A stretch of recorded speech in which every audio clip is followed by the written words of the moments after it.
Yeah, thanks, Ceann Corlin. I'm very glad to hear the Minister very strongly saying that this is a significant market and this is a market that he would like to open.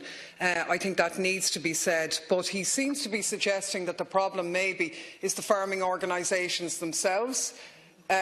Is it not the case that they too are very keen that the Iranian market could be part of a solution to the overproduction at our end, an important market at this? I think it's very important that we would say is that the situation has moved on now.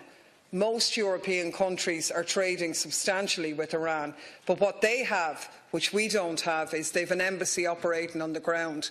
And I presume in your meetings with the ambassador that he would have made it clear that that's a very important issue for them too. And you can understand it when everybody else in Europe is doing it. You have the information there on the ground. It's much more verifiable. It's much more open to dealing with trade. So what I'd like to know is, have you had discussions with the IFA about what practical steps we could put in place to facilitate what you say you want, and I believe you want, an opening up of this market?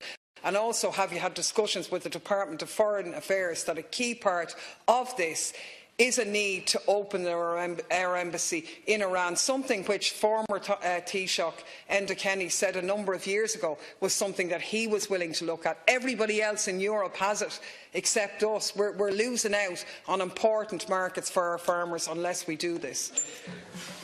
Well, Deputy Daly, it's not a question of opening the market. The market is open. We exported in 2017 €11.5 million worth of goods there. So it is open for our main dairy products, for our beef products, for sheep meat. It is open. It's a question of what that market delivers in terms of profitability relative to any other market. And if it's more profitable to be in another market, it's surely not in the interest of primary producers or the agricultural sector here to be sending it for the sake of sending it. It's about being able to make sure that whatever markets we're in, they are delivering maximum profitability and therefore returns for the agricultural sector generally.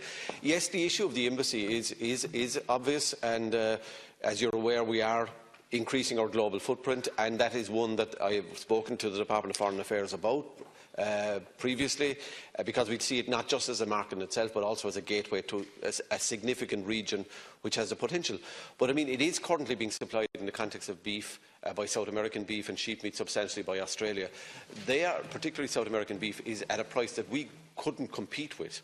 But we make the point in the context of those markets that it's not wise to have all your eggs in one basket in terms of having a diverse range of suppliers, and we'd be very anxious to have and to explore further the possibility of supplying more in there. But it has to be on the basis that it's rewarding relative, or more rewarding relative to being in other markets, and that's ultimately a call for businesses themselves to make. And as I alluded to also, there are other factors that make it difficult to trade there, which are not related to regulations imposed by the state.